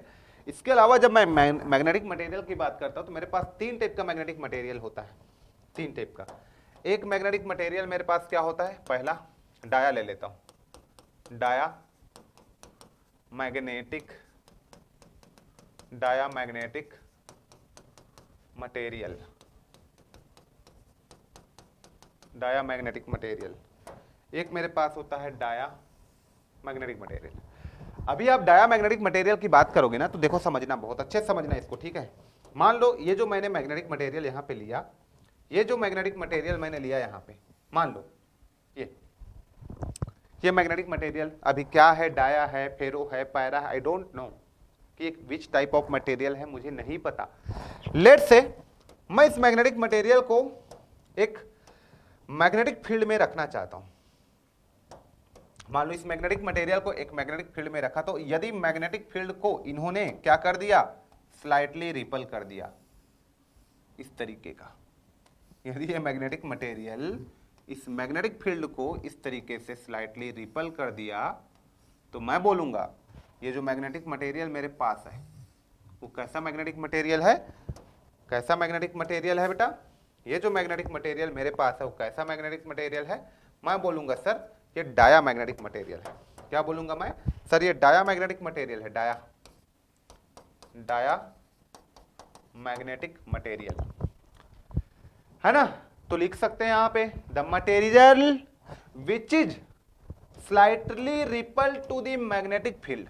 क्या लिखेंगे हम लोग, the material which is slightly ripple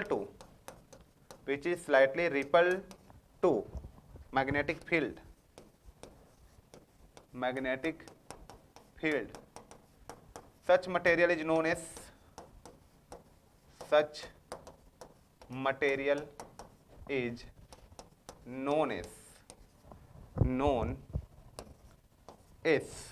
diamagnetic material.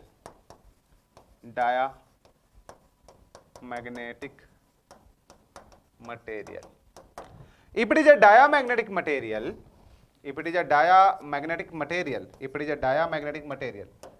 diamagnetic material, so the permeability of the magnetic material, when the permeability of magnetic material is slightly less than 1, the permeability of the magnetic material is slightly less than 1, then the such material is known as the diamagnetic material. Such material is known as diamagnetic material. क्या बोला मैंने कि यदि किसी magnetic material का relative permeability slightly less than 1 है, कैसा sir, slightly, एकदम कम नहीं, slightly less than 1, less than 1, slightly less than 1, तो उसको डायमैग्नेटिक मटेरियल। यदि किसी भी मटेरियल का परमेबिलिटी स्लाइटली लेस देन 1 है तो उसका ससेप्टेबिलिटी, मैग्नेटिक ससेप्टेबिलिटी क्या होगा बेटा, नेगेटिव होगा। तो इस मटेरियल का ससेप्टेबिलिटी क्या हो जाएगा, नेगेटिव हो जाएगा। तो डायमैग्नेटिक मटेरियल एक ऐसा मैग्नेटिक मटेरियल है जिसकी permeability less than, slightly less than 1 होता है, ससेप्टेबिलिटी नेगेटिव होता है ना, जो मैग्नेटिक फील्ड को स्लाइटली क्या कर देता है, रिपल कर देता है। ऐसे मैग्नेटिक मटेरियल को डायमैग्नेटिक मटेरियल कहते हैं। सर इंपॉर्टेंट यह है कि डायमैग्नेटिक मटेरियल का एग्जांपल क्या क्या है। तो सर एग्जांपल तो मुझे भी याद नहीं रहता है, तो हम लोग टेबल बना लेते हैं यहाँ पे क्या क्या एग्जांपल है, क्योंकि सबको याद करना पड़ेगा। This is the very important, क्योंकि आपको एग्जांपल याद नहीं है तो फिर दिक्कत हो जाएगा, है ना। तो यहाँ से आप लोग इसका एग्जाम्पल लिख लीजिए, यहाँ से आप लोग इसका एग्जाम्पल लिख लेंगे, ठीक है सर। इसका एग्जाम्पल लिख लेंगे, मैं लिखा दूँ क्या, चलो आप लोग को लिखा देता हूँ, नहीं तो याद नहीं रहेगा, है ना। अपने को लिखना जरूरी है, और क्योंकि इंपॉर्टेंट है दैट्स वाई अपने को लिखना जरूरी है। तो सर जितने भी डायमैग्नेटिक मटेरियल की आप बात करो, तो जितने भी जैसे सिल्वर, कॉपर, गोल्ड, जितने भी बेस्ट कंडक्टर है, एल्यूमिनियम को मत ले लेना, उसमें आएगा वो, ठीक है। तो ये हमारे पास सिल्वर, ठीक है, ऐसे लिख देता हूं मैं, एक साथ ये याद रहता है ना, सिल्वर, कॉपर, गोल्ड, एल्यूमिनियम मत लेना, ठीक है। एल्यूमिनियम को सेकंड में लिख देंगे, सिल्वर, कॉपर, गोल्ड, ये डायमैग्नेटिक मटेरियल है। ये गुड मैग्नेटिक मटेरियल नहीं है। मैग्नेट को इसके पास लेके जाओगे तो चिपकेगा नहीं हो, बल्कि दूर फेंकने का कोशिश करेगा मैग्नेट को। तो सिल्वर, कॉपर, गोल्ड ये बेस्ट मैग्नेटिक मटेरियल नहीं है, ये बेस्ट कंडक्टर है but not good magnetic, but not best magnetic material. हर कोई एक अच्छा कंडक्टर जरूरी नहीं है कि वो एक अच्छा मैग्नेटिक मटेरियल भी हो, है ना। तो ये अच्छा कंडक्टर है लेकिन मैग्नेटिक मटेरियल बुरा है, ठीक है, याद रखना। सिल्वर, कॉपर, गोल्ड, ये सिल्वर, कॉपर, गोल्ड जो आपने लिखा है। इसके अलावा एंटीमनी, बिस्मथ, मरकरी, ठीक है, एंटीमनी, एंटीमनी मैं लिख देता हूं बिस्मथ, इसको कैसे भी करके आप रख लेना याद बेटा, एंटीमनी, बिस्मथ, है ना बेटा। क्वार्ज, क्वार्ज जो आप लोग देखते हो ना, क्वार्ज, है ना, antimony, bismuth, quartz, mercury, alcohol. देखो दारू भी आपका क्या है भाई, डायमैग्नेटिक मटेरियल है, जो आप पीते हो ना, एल्कोहल, मरकरी, ठीक है। और क्या पीते हो बेटा आप लोग, क्या पीते हो, एल्कोहल, एल्कोहल, ठीक है, ये भी आपका डायमैग्नेटिक मटेरियल है। इसके अलावा जो पानी आप पीते हो ना, जितने पीने वाले चीज है, वाटर हो गया, हाइड्रोजन हो गया, ये देखो इस तरीके का याद करना, 2-4 बार पढ़ना बेटा, याद रहेगा। या हवा भी आप लोग पीते हो, है ना, एयर, ठीक है, आर्गन, ये सब डाया है। देखो एयर मैंने बोला था ना उस टाइम, ये आर्गन, ये एक्सेट्रा, ये सारे क्या है बेटा, ये सारे जो मैग्नेटिक मटेरियल है ये सारे आपके डायमैग्नेटिक मटेरियल। तो याद कैसे करेंगे हम लोग, silver, copper, gold is a diamagnetic material. इसके अलावा हम लोग दूसरा पॉइंट क्या बनाएंगे कि हमारे पास जो होता है एंटीमनी और बिस्मथ, एंटीमनी और बिस्मथ, ए बी, ऐसा देखो ए बी, एंटीमनी, बिस्मथ, और क्वार्ज, क्वार्ज मतलब जो कांच टाइप का होता है ना, क्वार्ज, है ना, एंटीमनी, बिस्मथ, क्वार्ज, है ना। ये कैसे एक क्या है, डायमैग्नेटिक मटेरियल है, सब मैग्नेटिक मटेरियल नहीं है। ये सब मैग्नेट के पास लेके जाओगे तो भाई और रिपल कर देगा लेकिन खींचेगा नहीं, है ना। तो एंटीमनी, बिस्मथ, क्वार्ज, ये सब क्या है बेटा, ये सब आपका silver, copper, gold, antimony, bismuth, quartz, ये सारे क्या है, डायमैग्नेटिक मटेरियल।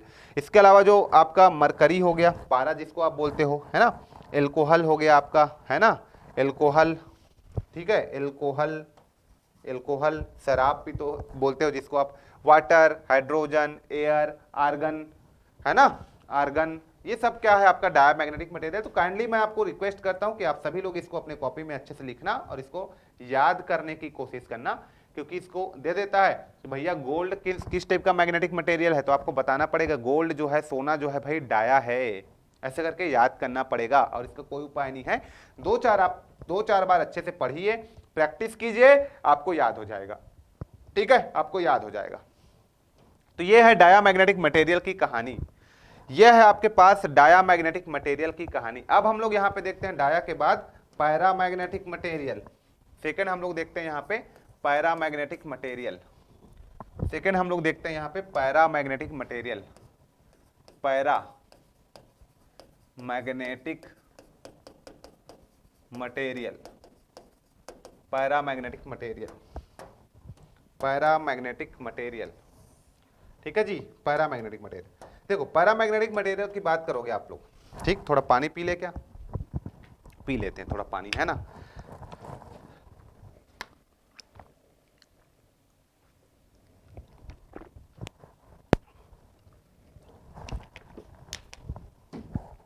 चलो अब हम लोग बात कर रहे हैं पैरामैग्नेटिक मटेरियल। पैरामैग्नेटिक मटेरियल की आप बात करोगे तो यहां पे क्या होगा, पैरामैग्नेटिक मटेरियल की आप बात करोगे तो ये एक ऐसा मैग्नेटिक मटेरियल है जो किसी मैग्नेटिक फील्ड को अपनी तरफ स्लाइटली अट्रैक्ट करेगा। डाया क्या कर रहा था, स्लाइटली रिपल कर रहा था, या स्लाइटली अट्रैक्ट करेगा, पूरा पूरा नहीं करेगा, थोड़ा सा अट्रैक्ट करेगा, थोड़ा सा अपने तरफ आकर्षित करेगा, पूरा नहीं करेगा, है ना। तो क्या लिखेंगे, the magnetic material which is slightly attract to the magnetic field, ऐसे लिख लेते हैं, the magnetic material, the magnetic material, the magnetic material which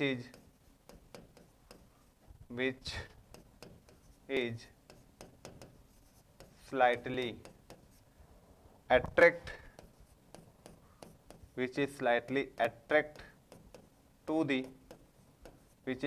attract to the the magnetic material which is slightly attract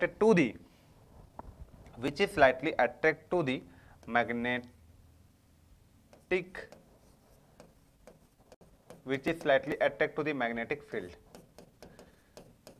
ठीक। ये such material is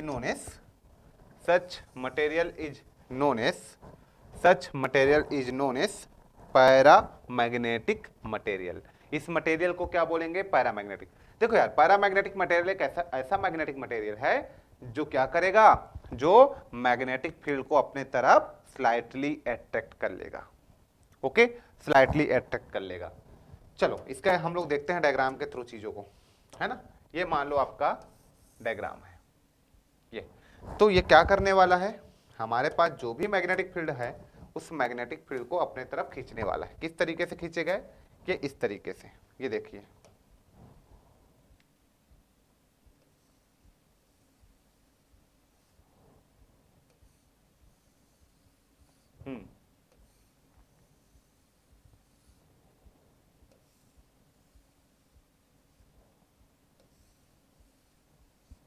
ये इस तरीके से,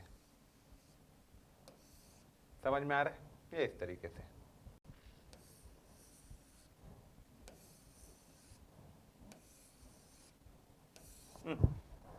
ठीक। ये स्लाइटली अपने तरफ अट्रैक्ट करेगा, लाइक दिस, ये सब मैग्नेटिक फील्ड है। और ये कैसा मैग्नेटिक मटेरियल है, यहां पे जो मैग्नेटिक मटेरियल है ये पैरा है, पैरा मैग्नेटिक मटेरियल, ठीक। और ये सब पैरामैग्नेटिक मटेरियल है, ये पैरामैग्नेटिक मटेरियल है, और ये सब क्या है, मैग्नेटिक फील्ड है, मैग्नेटिक फील्ड है। तो इन सारे मैग्नेटिक मटेरियल को ये पैरामैग्नेटिक मटेरियल अपने तरफ स्लाइटली क्या कर रहा है बेटा, अट्रैक्ट कर रहा है, ठीक। तो ऐसे मैग्नेटिक मटेरियल को हम लोग क्या बोलेंगे, पैरामैग्नेटिक। हाँ, it is a paramagnetic material, तो इसकी जो it is a paramagnetic material, तो इस पैरामैग्नेटिक मटेरियल का रिलेटिव परमिबिलिटी क्या होगा, स्लाइटली ग्रेटर देन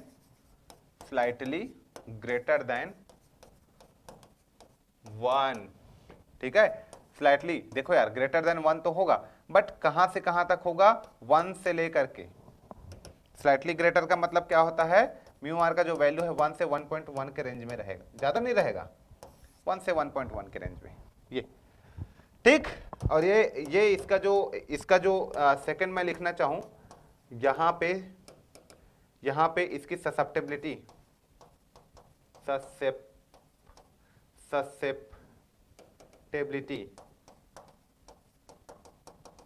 क्या रहने वाला है, पॉजिटिव रहने वाला, कम रहेगा, पॉजिटिव रहेगा, 1 के आसपास रहेगा ससेप्टिबिलिटी। आ रहा है बात समझ में? ससेप्टिबिलिटी पॉजिटिव होने वाला है, मैग्नेटिक ससेप्टिबिलिटी।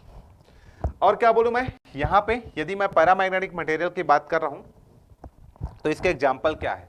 तो पैरामैग्नेटिक मटेरियल के एग्जाम्पल, उदाहरण इसके क्या क्या एग्जाम्पल है? देखिए एग्जाम्पल, एग्जाम्पल, ठीक है। तो सिल्वर, कॉपर, गोल्ड, एल्यूमिनियम इसमें आ जाएगा। तो फर्स्ट लिख लो एल्यूमिनियम, एल्यूमिनियम इसमें आ गया, एल्यूमिनियम इसमें आ गया, है ना, ये एल्यूमिनियम इसमें आ गया। इसके अलावा से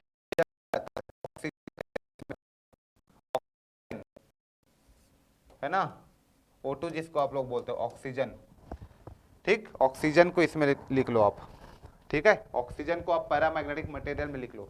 इसके अलावा मैं लिखवा देता हूं, मुझे खुद को याद नहीं रहता चीजें, तो मैं आप लोग को लिखवा देता हूं अच्छे से। ऑक्सीजन हो गया, क्रोमियम, ठीक है, क्रोमियम, तो ये मैं लिख दिया क्रोमियम, क्रोमियम, ये याद करने वाला डाटा है बेटा, इसमें एक टीचर क्या करेगा बताओ ना, क्रोमियम है, ठीक है। इसके अलावा प्लेटिनम,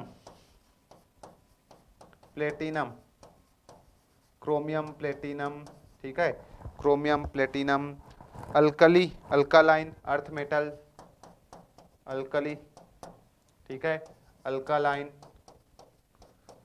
अल्कालाइन, ठीक, अर्थ मेटल, ये सब आएगा तो लगा लेना, अर्थ मेटल, ये सारे आपका एग्जाम्पल है, ठीक है। तो कुछ हम लोग यहाँ पे लिख लेते हैं टेबल के फॉर्म में, ठीक, जो हमको एक रफ आइडिया हो जाएगा यदि आएगा तो, है ना, कि ये सारे क्या है पैरामैग्नेटिक मटेरियल। तो यहाँ पे देखो पैरामैग्नेटिक मटेरियल की हम लोग बात करें तो हमारे पास क्या क्या है, एल्यूमिनियम है, क्रोमियम है ना, अल्कली है, अल्कालाइन है, अर्थ मेटल है, ऑक्सीजन है, प्लेटिनम है, ये सारे क्या है हमारा पैरामैग्नेटिक मटेरियल है। क्या इतना क्लियर हो गया? तो हम लोग फिर से एक बार देख लेते हैं कि पैरामैग्नेटिक मटेरियल किसको बोलते हैं। The paramagnetic material which is slightly attracted by the magnetic field, ऐसा भी बोल सकते हो, या which is slightly attract to the magnetic field, ठीक, उसको हम लोग बोलेंगे पैरामैग्नेटिक मटेरियल। ये इसका जस्ट देख सकते हो, ये मैग्नेटिक फील्ड जो है ये मैग्नेटिक मटेरियल है, तो मैग्नेटिक फील्ड स्लाइटली अट्रैक्ट हो रहे हैं, इसके तरफ जा रहे हैं, थोड़ा सा मैग्नेट की तरह बिहेव करेगा ये, ठीक है। तो ये स्लाइटली ग्रेटर देन 1 से 1.1 के रेंज में रहेगा, ये आप देख सकते हो, ससेप्टिबिलिटी पॉजिटिव होता है। और इसके एग्जांपल्स क्या क्या है, तो एल्यूमिनियम इसमें आ गया, फिर आपका क्रोमियम आ गया, ऑक्सीजन आ गया, प्लेटिनम आ गया, ये इंपॉर्टेंट है। फिर इसमें अल्कालाइन या अर्थ मेटल्स जो होते हैं, अर्थ मेटल्स, ये आपके इसके एग्जाम्पल है, ठीक है जी। इतना जानना बहुत जरूरी है इसके लिए। हाँ, थर्ड आपके पास आता है, थर्ड आपके पास आता है यहाँ पे, थर्ड आपके पास आता है तीसरा, तीसरा आपके पास आता है फेरोमैग्नेटिक मटेरियल, फेरो मैग्नेटिक मटेरियल, फेरोमैग्नेटिक मटेरियल। अभी हम लोग बेसिक जान रहे हैं ना एकदम, ये सबको उतना एक सब्जेक्ट ही होता है इंजीनियरिंग मटेरियल या इलेक्ट्रिकल मटेरियल, उसमें सबके बारे में पूरा पढ़ते हो, ग्राफ वगैरह बना के, डायग्राम वगैरह बना के, डोमेन वगैरह का डायग्राम बना के बहुत डिटेलिंग में बातें करते हो, लेकिन उस टाइप का भी हमको बात नहीं करना है। हमको तो भाई बस एग्जाम्पल्स वगैरह देखना है और होता क्या है डेफिनेशन वाइज ये बात करना है, क्योंकि आपको एग्जाम में तो यही पूछेगा ना, ठीक है। तो इसका खुद का इंजीनियरिंग रहता, इसका खुद का आपका जैसे कि आपका रहता है, कई लोग मेटलर्जी लेते हैं तो उनको मेटल के बारे में एकदम याद रहता है, तो उन लोग बहुत डिटेल में पढ़ते हैं, लेकिन अपने को उतना डिटेल नहीं पढ़ना, अपने को खाली एग्जाम में आपका एग्जाम्पल आएगा, क्वेश्चंस उसी के फॉर्म में आएगा, तो अपने को उसी चीज को कवर करना है एक्चुअली, है ना। और बस समझ में आना चाहिए कि भाई डाया क्या है, तो डाया हमारा गुड मैग्नेटिक मटेरियल नहीं है, समझ में आया ना, क्यों? क्योंकि सर वो तो मैग्नेटिक फील्ड को रिपल कर देता है। पैरा क्या है? हाँ थोड़ा गुड है sir, para is a something about something little bit good magnetic material, थोड़ा सा गुड मैग्नेटिक मटेरियल नहीं बोल सकते, लेकिन मैग्नेटिक मटेरियल है, स्लाइटली अट्रैक्ट कर सकता है वो, लेकिन ये तो स्ट्रांगली अट्रैक्ट करेगा ना। The material which is strongly attracted by magnetic field या which is strongly attract to the magnetic field, तो लिख लो the magnetic material, the magnetic material, क्या बोला मैं? द मैग्नेटिक मटेरियल, ठीक, विच स्ट्रांगली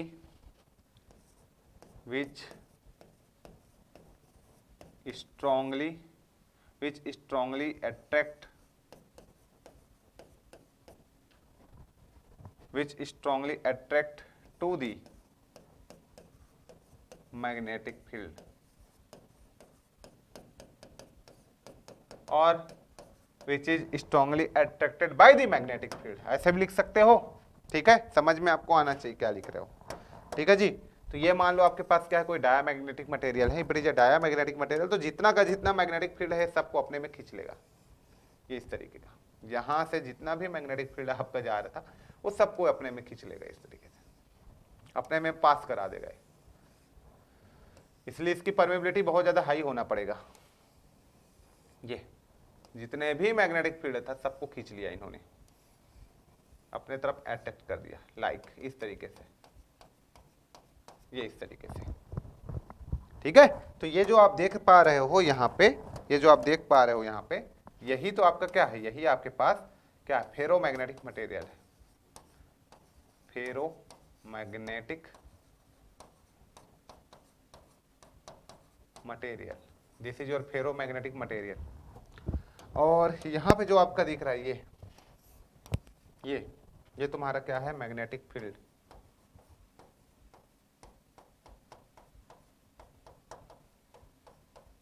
ये मैग्नेटिक फील्ड है, फेरोमैग्नेटिक मटेरियल और तुम्हारा मैग्नेटिक फील्ड। Got it. तो फेरोमैग्नेटिक मटेरियल, मैग्नेटिक फील्ड, ये सब के बारे में हम लोग बता दिया। तो जाहिर सी बात है कि if it is a ferromagnetic material और मैग्नेटिक फील्ड को स्ट्रांगली अपने तरफ अट्रैक्ट कर रहा है, तो सिंपल सी बात है ना, एकदम कॉमन सेंस है कि भैया इसकी परमेबिलिटी बहुत ज्यादा हाई होना चाहिए, तो मच ग्रेटर देन 1 होना चाहिए।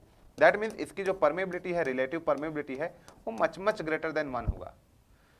जैसे कि 5000, 10,000 ऐसे होगा, बहुत ज्यादा हाई होगा।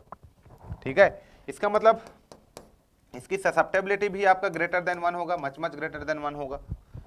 यदि परमेबिलिटी बहुत ज्यादा हाई है, वेरी हाई है, तो ससेप्टेबिलिटी भी हाई होगा। ठीक है, ये हो गया। इसके एग्जांपल क्या क्या है सर, तो इसके एग्जांपल जितने भी आप निकिल, कोबाल्ट, आयरन, ये सब इसके एग्जांपल है, लिख लो। ये तो बहुत इजी है, आपको लगे कि ये भैया ये तो मैग्नेटिक मटेरियल है, आप लगा देना फेरोमैग्नेट है, तो आप लिख लो इसका एग्जांपल में निकिल, कोबाल्ट, आयरन, ये सारे इसके एग्जाम्पल हैं। निकिल, कोबाल्ट, आयरन, ये सब इसके एग्जाम्पल। निकिल, कोबाल्ट, आयरन, ये सब इसके एग्जाम्पल फेरोमैग्नेटिक मटेरियल का। The magnetic material which is strongly attracted to the magnetic field, mu are is much greater than 1, XM is much greater than 1। Example है nickel, cobalt, iron, these are the example of ferromagnetic material. तो ferromagnetic material हमारे लिए काफी ज्यादा important होता है for making permanent magnet. Permanent magnet यदि आपको बनाना है तो ferromagnetic material is much more important for us, right. Clear? क्या इतना आप सभी को क्लियर हो गया? क्या इतना आप सभी को क्लियर हो गया? तो ये सारे चीजें आप लोग को देखना था, ठीक है, ये सारे आप चीजें आप लोगों को देखना था, काफी इंपॉर्टेंट टॉपिक है ये सब। तो मैग्नेटिज्म्स हम लोगों ने कवर किया, अभी इलेक्ट्रोमैग्नेटिज्म्स को मैं कवर कर देता हूँ, ठीक है, एक और वीडियो में बनाता हूँ उसमें, और उसमें थोड़ा सा मैं इफेक्ट ऑफ यहाँ पे मैं बात करने वाला हूँ कि कोई इलेक्ट्रिक इफेक्ट का मैं बात करने वाला हूँ थोड़ा सा, है ना। हाँ, निकिल आप लिख सकते हो, कोबाल्ट ओबाल्ट लिख लो यार, निकिल, कोबाल्ट, एल्निको फेल्निको, जितना बोलते हो आप, है ना, ये सारे इसके एग्जाम्पल है, ये सारे इसके एग्जाम्पल है। जैसे कोबाल्ट हो गया, निकिल हो गया, और आप लिख सकते हो, ठीक, एल्निको जितना आप बोलते रहते सब इसके एग्जाम्पल है। ओके, तो बहुत बेसिक चीज़ें मैंने कवर कर दिया यहाँ पे, बहुत ही बेसिक चीज़ें। अभी आप लोगों को डिटेल में इसके बाद और पढ़ाया जाएगा ना, अभी तो इसके बाद और वीडियो आएगा, उसके बाद जो मेन वीडियो आएगा मैग्नेटिक सर्किट वगैरह का, इलेक्ट्रोमैग्नेटिक इंडक्शन, वो काफ़ी इंपॉर्टेंट होगा, तो उसको स्किप मत करना, उसको अच्छे से देखना आप लोग। Till then take care. इस वीडियो में हम लोग इतना ही करते हैं, इस वीडियो में इतना ही बात करते हैं। आगे थोड़ा सा मैं इलेक्ट्रोमैग्नेटिज्म्स के बारे में फिर बात करूंगा, वहाँ पे इफेक्ट्स वगैरह के बारे में बात करूंगा। तो जल्दी से मैं खत्म करता हूँ इन दोनों चैप्टर्स को, इन अभी जो इलेक्ट्रोस्टैटिक तो हो गया, ये वाला चैप्टर्स को भी मैं जल्दी से कंप्लीट करता हूँ, है ना। फिर हम लोग मेन जो हमारा जो टॉपिक है, जहाँ से ज़्यादा क्वेश्चंस आता है, उसमें हम लोग स्विच कर लेंगे। ओके, तो चलिए मिलते हैं नेक्स्ट क्लास में। Till then take care, thank you so much, thank you.